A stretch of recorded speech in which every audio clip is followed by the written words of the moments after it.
welcome back. It's Jack, but we're reading a story from Jack, so it's Jack versus Jack. This is Jack's Chronicles, reading Confession by Jack London, the real Jack. It's a story about being homeless in the 1800s, somewhere around that. There is a woman in the state of Nevada to whom I once lied continuously, consistently, and shamelessly, for the matter of a couple of hours. I don't want to apologize to her, far be it from me, but I do want to explain. Unfortunately, I do not know her name, much less her present address.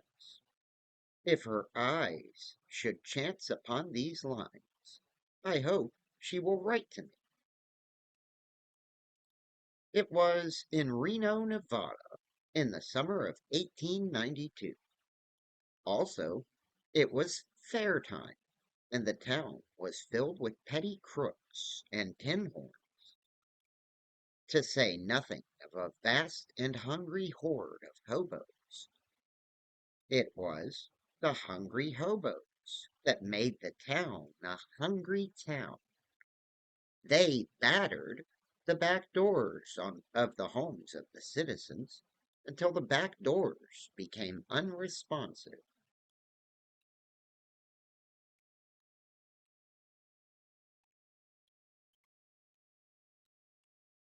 Hard town for scoffings. It was what the hobos called it at that time. I know that I missed many a meal, in spite of the fact that I could throw my feet with the next one when it came to slamming a gate for a polka or a set down, or hitting for a light piece on the street. Why, I was so hard put in that town one day that I gave the porter the slip and invaded the private car of some itinerant millionaire.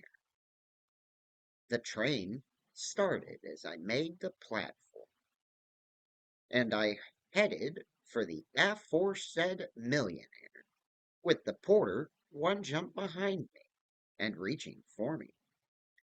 It was a dead heat, for I reached the millionaire at the same instant that the porter reached me. I had no time for formalities. "Give me a quarter to eat on," I blurted out.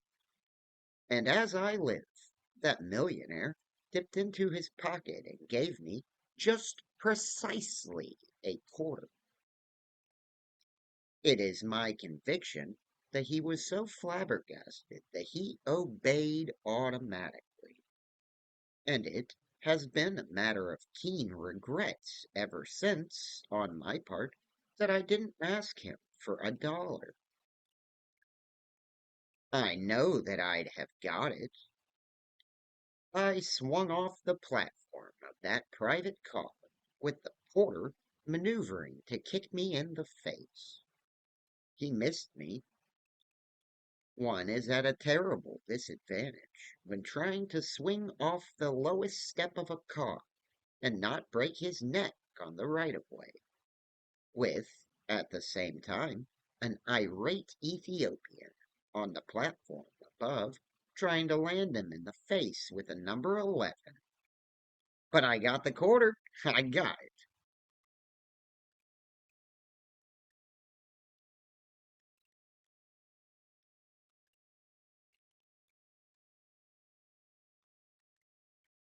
But to return to the woman to whom I so shamelessly lied, it was in the evening of my last day in Reno.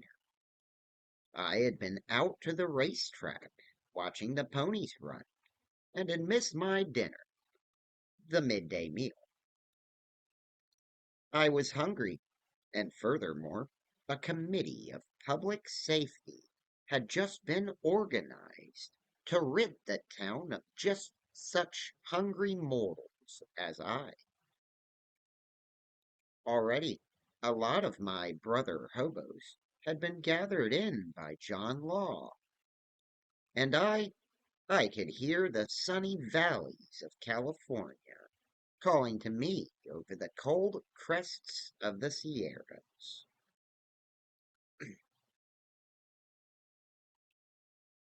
Two acts remained for me to perform before I shook the dust of Reno from my feet. One was to catch the blind baggage on the westbound overland that night. The other was first get something to eat.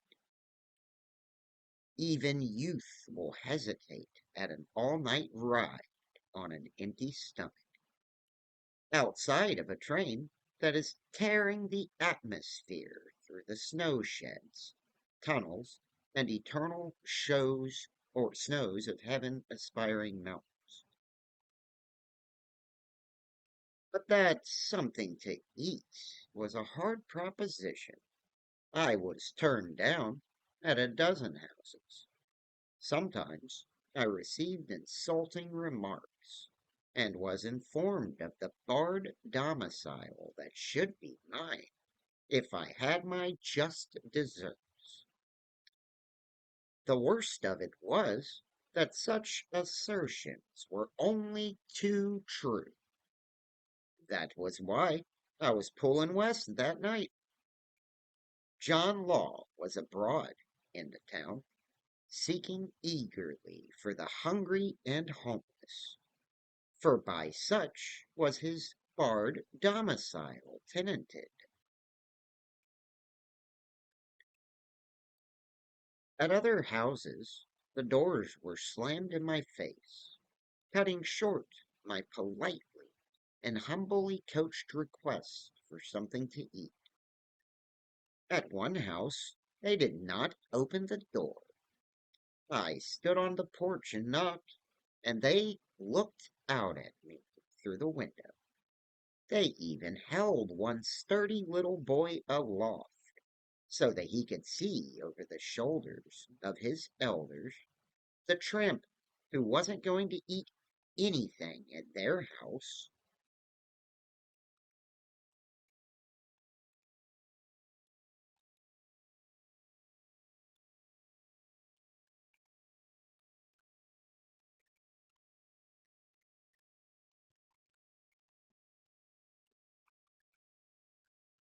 It began to look as if I should be compelled to go to the very poor for my food. The very poor constitute the last sure recourse of the hungry tramp. The very poor can always be depended upon. They never turn away the hungry. Time and again, all over the United States, have I been refused food by the big house on the hill, and always have I received food from the little shack down by the creek or marsh, with its broken windows stuffed with rags, and its tired-faced mother broken with labor. Oh, you charity mongers! Go to the poor and learn, for the poor alone are the charitable. They neither give nor withhold from their excess. They have no excess. They give, and they withhold never from what they need for themselves, and very often from what they truly need for themselves. A bone to the dog is not charity. Charity is the bone shared with the dog when you are just as hungry as that dog.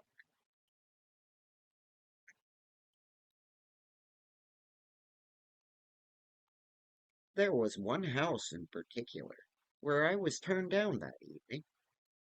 The porch windows opened on the dining room, and through them I saw a man eating pie, a big meat pie. I stood in the open door, and while he talked with me, he went on eating. He was preposterous, and out of his prosperity had been bred resentment against his less fortunate brothers. He cut short my request for something to eat, snapping out, "I don't believe you want to work." Now this was irrelevant. I hadn't said anything about work. The topic of conversation I had introduced was food. In fact, I didn't want to work. I wanted to take the westbound overland that night. "You wouldn't work if you had a chance," he bullied. I glanced at his meek-faced wife and knew that but for the presence of this Cerberus, I'd have a whack at that meat pie myself.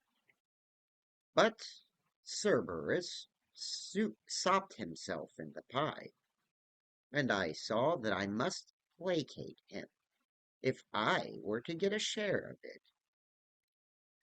So I sighed to myself and accepted his work morality. "Of course I want work," I bluffed. "Don't believe it," he snorted. "Try me," I answered, warming to the bluff. "All right," he said. "Come to the corner of blank and blank Street. I have forgotten the address by now. Tomorrow morning. You know where that burned building is, and I'll put you to work tossing bricks." "All right, sir, I'll be there." He grunted and went on eating. I waited. After a couple of minutes, he looked up with an "I thought you were gone" expression on his face and demanded, "Well?" "I I am waiting for something to eat," I said gently. "I knew you wouldn't work," he roared. He was right, of course, but his conclusion must have been reached by mind reading, for his logic wouldn't bear it out. But the beggar at the door must be humble, so I had accepted his logic as I had accepted his morality. "You see, I am now hungry," I said, still gently. "Tomorrow morning I shall be hungrier. Think how hungry I shall be when I have tossed bricks all day without anything to eat. Now, if you will give me something to eat, I'll be in great shape for those bricks." He gravely considered my plea, at the same time going on eating, while his wife nearly trembled into propitiatory speech, but refrained. "I'll tell you what I'll do," he said between mouthfuls. "You come to work tomorrow, and in the middle of the day I'll advance you enough for your dinner. That will show whether you are in earnest or not." "In the meantime," I began, but he interrupted. "If I gave you something to eat now, I'd never see you again. Oh, I know you're kind. Look at me. I owe no man. I have never descended so low as to ask anyone for food. I have always earned my food. The trouble with you is that you are idle and desolate. I can see it in your face. I have worked and been honest. I have made myself what I am, and you can do the same if you work and are honest."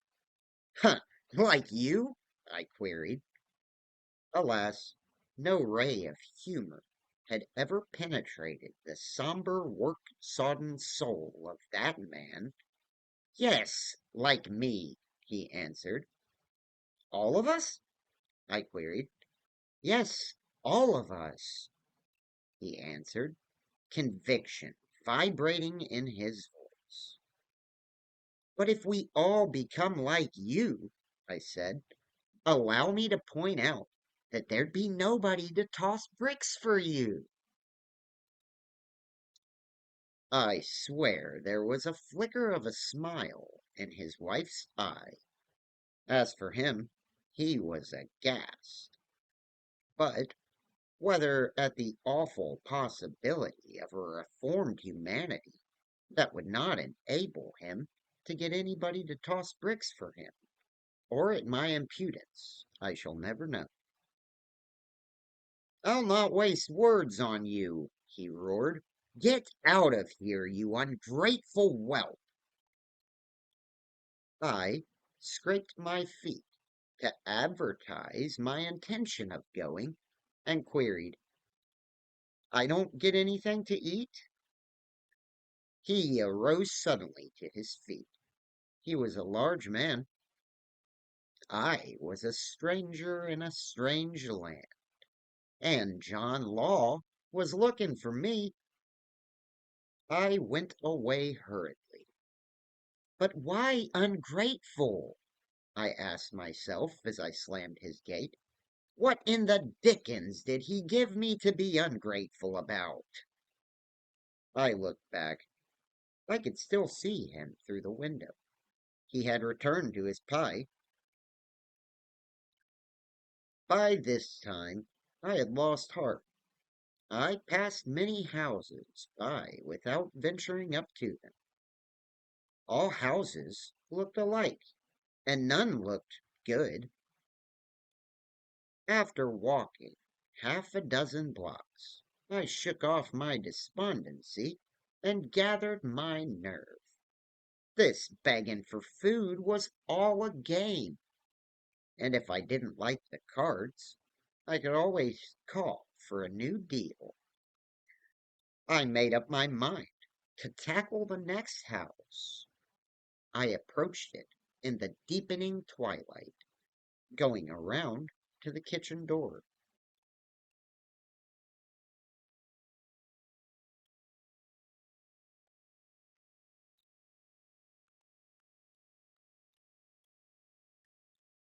I knocked softly, and when I saw the kind face of the middle-aged woman who answered, as by inspiration, came to me the story I was to tell. For know that upon his ability to tell a good story depends the success of the beggar. First of all, and on the instant, the beggar must size up his victim. After that, he must tell a story that will appeal to that peculiar personality and temperament of that particular victim. And right here arises the great difficulty. In the instant that he is sizing up the victim, he must begin his story. Not a minute is allowed for preparation. As in a lightning flash, he must divine the nature of the victim and conceive a tale that will hit home. The successful hobo must be an artist.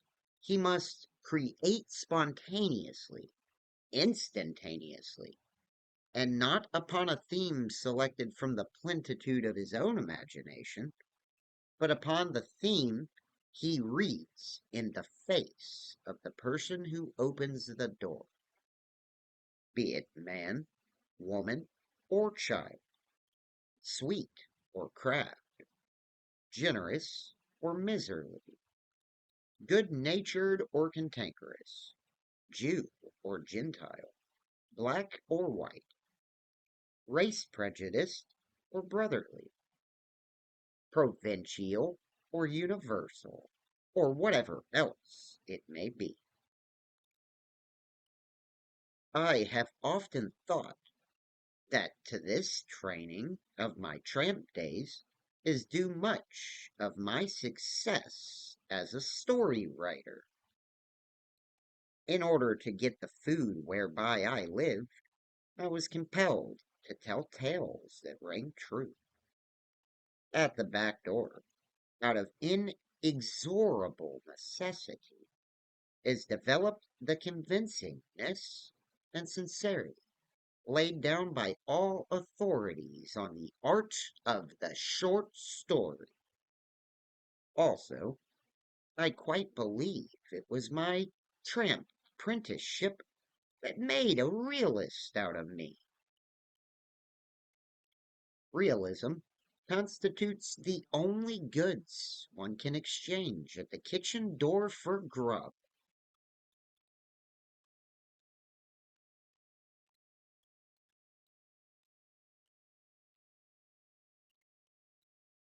After all, art is only consummate artfulness, and artfulness saves many a story. I remember lying in a police station at Winnipeg, Manitoba. I was bound west over the Canadian Pacific. Of course, the police wanted my story, and I gave it to them on the spur of the moment. They were landlubbers in the heart of the continent, and what better story for them than a sea story? They could never trip me up on that. And so I told a tearful tale of my life on the hell ship Glenmore. I had once seen the Glenmore lying at anchor in San Francisco Bay. I was an English apprentice, I said, and they said that I didn't talk like an English boy. It was up to me to create on the instant. I had been born and reared up in the United States. On the death of my parents, I had been sent to England to my grandparents. It was they who had apprenticed me on the Glenmore. I hope the captain of the Glenmore will forgive me, for I gave him a character that night in the Winnipeg police station. Such cruelty, such brutality, such diabolical ingenuity of torture. It explained why I had deserted the Glenmore at Montreal.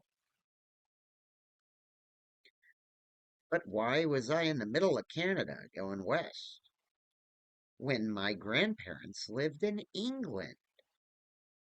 Promptly, I created a married sister who lived in California. She would take care of me. I developed at length her loving nature. But they were not done with me, those hard-hearted policemen. I had joined the Glenmore in England in the 2 years that had elapsed before my desertion at Montreal. What had the Glenmore done, and where had she been?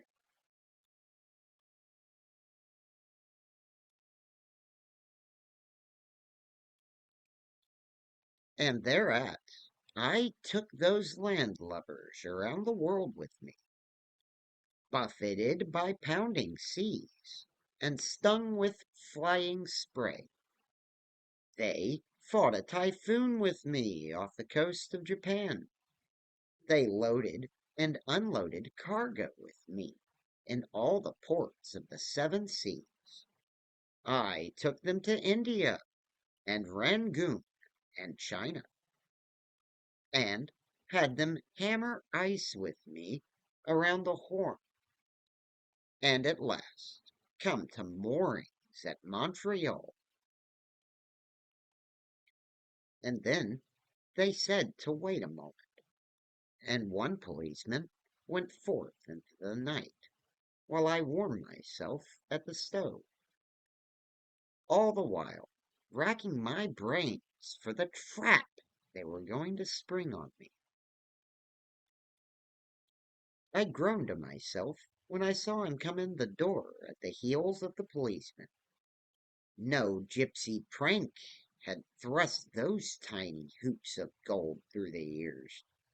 No prairie winds had beaten that skin into wrinkled leather, nor had snow drift and mountain slope put in his walk that reminiscent roll. And in those eyes, when they looked at me, I saw the unmistakable sun wash of the sea. Here was a theme, alas, with half a dozen policemen to watch me read. I, who had never sailed the China seas, nor been around the Horn, nor looked with my eyes upon India and Rangoon. I was desperate. Disaster stalked before me, incarnate in the form of that gold-earringed, weather-beaten son of the sea. Who was he? What was he? I must solve him ere he solved me. I must take a new orientation, or else those wicked policemen would orientate me to a cell, a police court, and more cells. If he questioned me first, before I knew how much he knew, I was lost.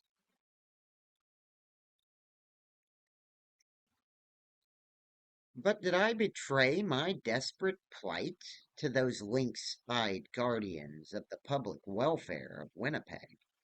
Not I.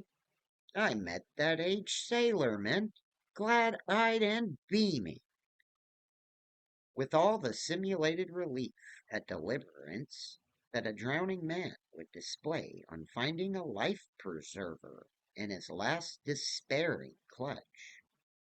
Here was a man who understood and who would verify my true story to the faces of those sleuth hounds who did not understand, or, at least, such was what I endeavored to play at.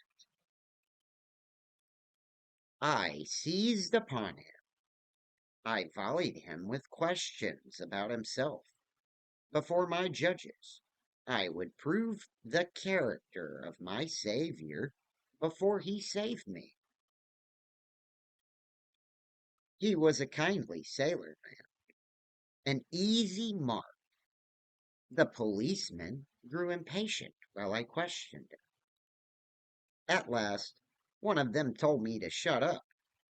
I shut up, but while I remained shut up, I was busy creating, busy sketching the scenario of the next act. I had learned enough to go on with. He was a Frenchman. He had sailed always on French merchant vessels, with the one exception of a voyage on a lime juicer. And last of all, blessed fact, he had not been on the sea for 20 years. The policeman urged him on to examine me. You called in at Rangoon? He queried. I nodded. We put our third mate ashore there. Fever. If he had asked me what kind of fever, I should have answered enteric, though for the life of me I didn't know what enteric was. But he didn't ask me. Instead, his next question was, and how is Rangoon? All right. It rained a whole lot while we were there. Did you get shore leave? Well, sure, I answered. 3 of us apprentices went ashore together. Do you remember the temple? Which temple? I parried. The big one, at the top of the stairway. If I remembered that temple, I knew I'd have to describe it. The gulf yawned for me. I shook my head. You can see it from all over the harbor, he informed me. You don't need shore leave to see that temple. I never loathed a temple so much in my life. But I fixed that particular temple at Rangoon. You can't see it from the harbor, I contradicted. You can't see it from the town. You can't see it from the top of the stairway. Because, I paused for the effect, because there isn't any temple there. But I saw it with my own eyes, he cried. That was in, I queried, 71. It was destroyed in the great earthquake of 1887, I explained. It was very old. There was a pause. He was busy reconstructing in his old eyes the youthful vision of that fair temple by the sea. The stairway is still there, I aided him. You can see it from all over the harbor. And you remember that little island on the right-hand side coming into the harbor? I guess there must have been one there. I was prepared to shift it over to the left-hand side, for he nodded. Gone, I said. 7 fathoms of water there now. I had gained a moment for breath, while he pondered on time's changes. I prepared the finishing touches of my story. You remember the old custom house at Bombay? He remembered it. Burned to the ground, I announced. Do you remember Jim Watt? He came back at me. Dead, I said. But who the devil is Jim Watt? I hadn't the slightest idea. I was on thin ice again. Do you remember Billy Harper? At Shanghai, I queried back at him quickly. That aged sailorman worked hard to recollect. But the Billy Harper of my imagination was beyond his faded memory. Of course you remember Billy Harper, I insisted. Everybody knows him. He's been there 40 years. Well, he's still there. That's all. And then the miracle happened. The sailor man remembered Billy Harper. Perhaps there was a Billy Harper, and perhaps he had been in Shanghai for 40 years and was still there. But it was news to me. For fully half an hour long, the sailorman and I talked on in similar fashion.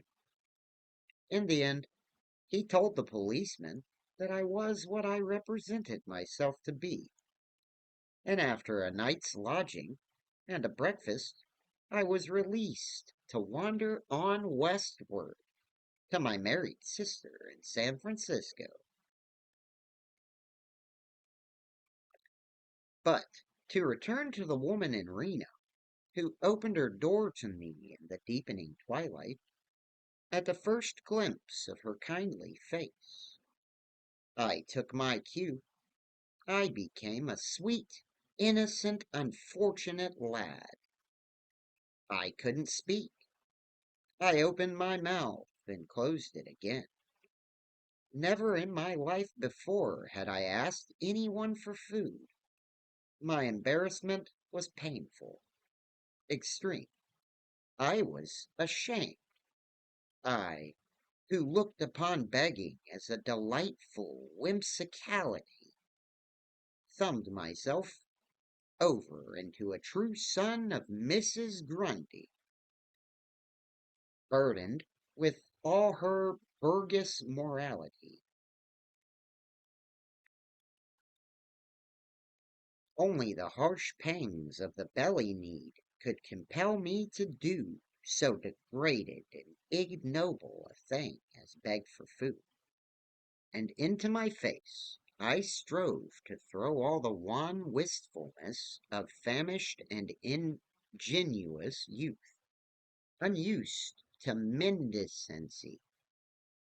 You are hungry, my poor boy, she said.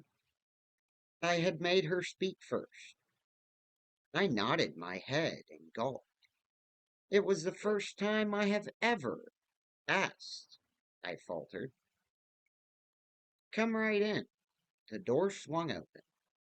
We have already finished eating, but the fire is burning, and I can get something up for you. She looked at me closely when she got me into the light. I wish my boy were as healthy and strong as you, she said, but he is not strong. He sometimes falls down. He just fell down this afternoon and hurt himself pretty badly, the poor dear. She mothered him with her voice, with an ineffable tenderness in it that I yearned to appropriate. I glanced at him. He sat across the table, slender and pale, his head swathed in bandages. He did not move, but his eyes, bright in the lamplight, were fixed upon me in a steady and wondering state. Just like my poor father, I said.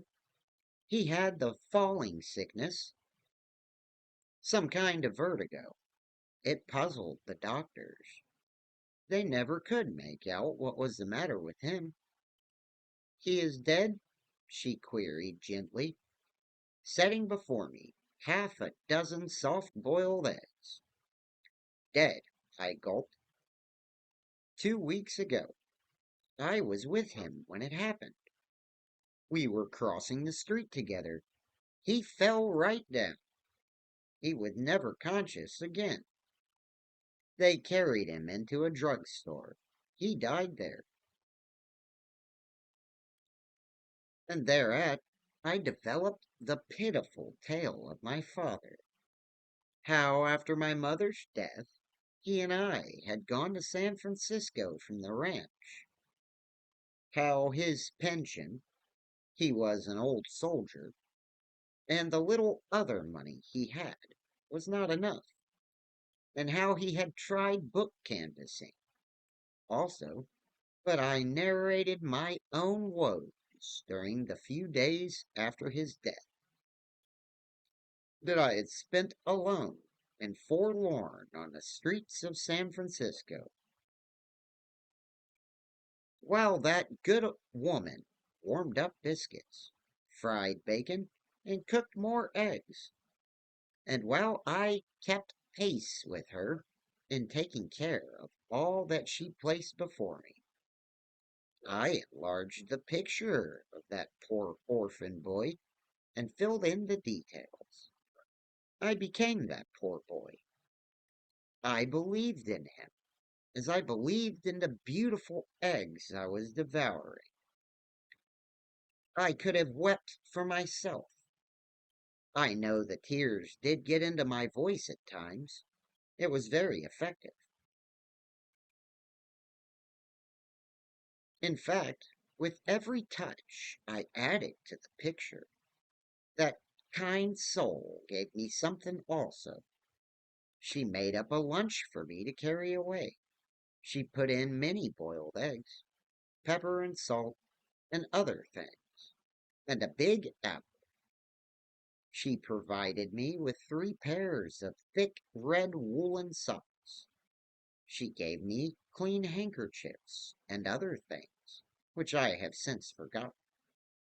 And all the time she cooked more and more, and I ate more and more. I gorged like a savage. But then it was a far cry across the Sierras on a blind baggage, and I knew not when nor where I should find my next meal.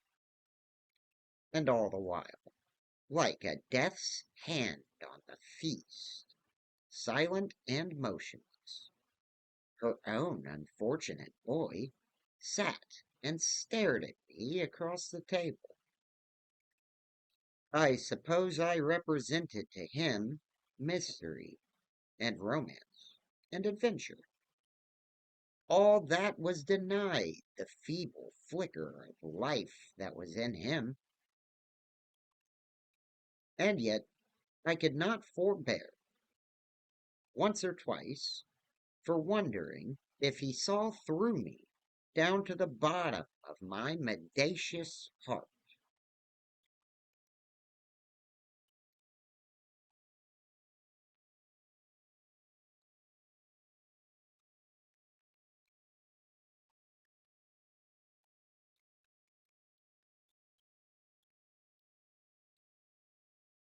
Salt Lake City, said I. I have a sister there, a married sister. I debated if I should make a Mormon out of her, and decided against it. Her husband is a plumber, a contracting plumber. Now I know that contracting plumbers were usually credited with making lots of money, but I had spoken. It was up to me to qualify. They would have sent me the money for my fare if I had asked for it, I explained, but they have had sickness and business troubles.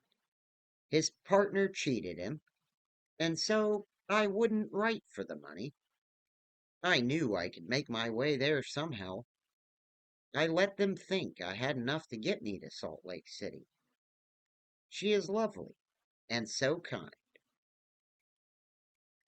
She was also kind to me. I guess I'll go into the shop and learn the trade. She has two daughters. They are younger than I. One is only a baby. Of all my married sisters that I have distributed among the cities of the United States, that Salt Lake City sister is my favorite. She is quite real, too. When I tell about her, I can see her, and her two little girls, and her plumber husband. She is a large, motherly woman, just verging on beneficent stoutness. The kind, you know, that always cooks nice things, and that never gets angry. She is a brunette.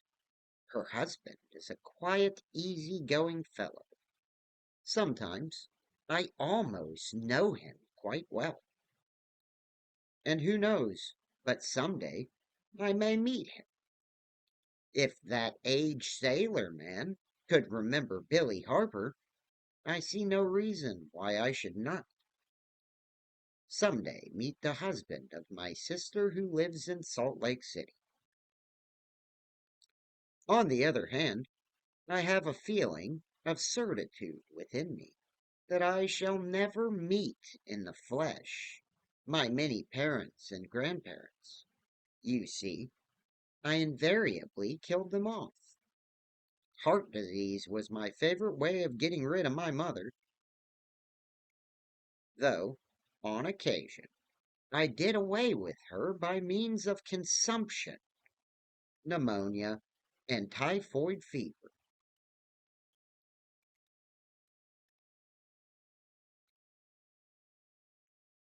It is true, as the Winnipeg policeman will attest, that I have grandparents living in England. But that was a long time ago, and it is a fair assumption that they are dead by now. At any rate, they have never written to me. I hope that woman in Reno will read these lines and forgive me my gracelessness and unversa- uh, unveracity. I do not apologize, for I am unashamed. It was youth, delight in life, zest for experience that brought me to her door. It did me good. It taught me the intrinsic kindliness of human nature. I hope it did her good. Anyway, she may get a good laugh out of it now that she learns the real inwardness of the situation. To her, my story was true. She believed in me and all my family, and she was filled with solicitude for the dangerous journey I must make ere I went on to Salt Lake City. This solicitude nearly brought me to grief. Just as I was leaving, my arms full of lunch and my pockets bulging with fat woolen socks, she bethought herself of a nephew or uncle or relative of some sort who was in the railway mail service, and who, moreover, would come through that night on the very train on which I was going to steal my ride. The very thing! He would take me down to the depot, tell him my story, and get him to hide me in the mail car. Thus, without danger or hardship, I would be carried straight through to Ogden. Salt Lake City was only a few minutes farther on. My heart sank. She grew excited as she developed the plan, and with my sinking heart, I had to feign unbounded gladness and enthusiasm at this solution of my difficulties. Solution? Why, I was bound west that night, and here was I being trapped into going east. It was a trap, and I hadn't the heart to tell her that it was all a miserable lie. And while I made believe that I was delighted, I was busy cudgeling my brains for some way to escape. But there was no way. She would see me into the mail. She said so herself. And then that mail clerk relative of hers would carry me to Ogden. And then I would have to beat my way back over all those hundreds of miles of desert. But luck was with me that night. Just about the time she was getting ready to put on her bonnet and accompany me, she discovered that she had made a mistake. Her mail clerk relative was not scheduled to come through that night. His run had been changed. He would not come through until 2 nights afterward. I was saved, for of course my boundless youth would never permit me to wait those 2 days.